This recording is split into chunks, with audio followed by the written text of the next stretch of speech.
नमस्कार, आपण पाहत आहे भांडा फोड न्यूज. एका दमात भ्रष्टाचारी कोमात.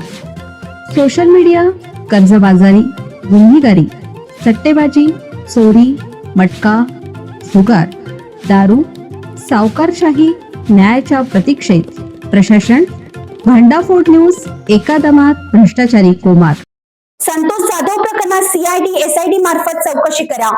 पीडित कुटुंबाला पोलिसांनी संवेदनशीलतेने हाताळावे. येणाऱ्या 24 तासाच्या आत आरोपीला अटक करावी. पीडित कुटुंबाला पोलीस संरक्षण द्यावं. गृहमंत्री देवेंद्र फडणवीस यांनी तात्काळ दखल घ्यावी.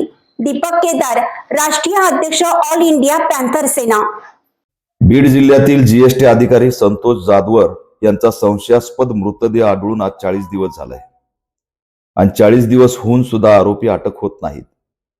त्यांच्या मृतदेहाच्या बाजूला एक सुसाईड नोट सापडली आणि त्या सुसाईड नोटमध्ये वरिष्ठ अधिकाऱ्यांनी केलेला छळ आणि त्या अधिकाऱ्याचे नाव सुद्धा त्याच्यात लिहिलेले आहेत. त्या अनुषंगाने आत्महत्यास प्रवृत्त करणारा गुन्हा दाखल झाला आहे, परंतु आरोपी मात्र फरार आहेत. 40 दिवस होऊन सुद्धा आरोपी सापडत नाहीत म्हणून संतप्त कुटुंबाने उपोषण सुरू केलं आणि असंवेदनशील पोलीस यंत्रणा पीडित कुटुंबालाच गुन्हा दाखल करण्याची धमकी देत आहे. हे चिंताजनक आहे. न्याय मागणं जर गुन्हा होत असेल तर याच्यापेक्षा दुसरं दुर्दैव असू शकत नाही. एक तर आरोपी अटक करायला विलंब पोलीस यंत्रणा करत आहे आणि त्याच्यातून कुटुंब न्याय मागतंय, तर कुटुंबालाच गुन्हा दाखल करण्याची धमकी जर व्हिडिओ जर समोर येत असेल तर हे गंभीर आहे. या प्रकरणाची दखल राज्याचे गृहमंत्री देवेंद्र फडणवीस यांनी तात्काळ घ्यावी. एकीकडे अधिवेशन सुरू आहे आणि दुसरीकडे कुटुंबाला न्यायासाठी उपोषण करावं लागतंय. गृहमंत्र्यांनी तात्काळ या प्रकरणात सीआयडी एसआयटी मार्फत चौकशीचे आदेश द्यावेत आणि या प्रकरणाची सखोल चौकशी करावी.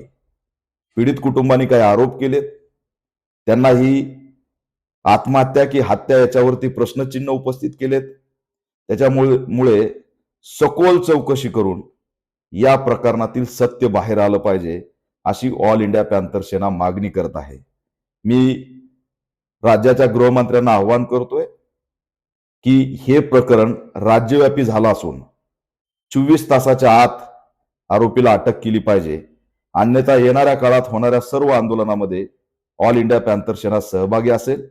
मी लवकरच पीडित कुटुंबाला सुद्धा भेटणार आहे आणि या माध्यमातून बीडच्या पोलीस अधीक्षक आणि राज्याचे गृहमंत्री यांना मागणी करतोय की तात्काळ पीडित कुटुंबाला पोलीस संरक्षण देण्यात यावं, कारण त्यांचा जीव सुद्धा या ठिकाणी धोक्यात आहे.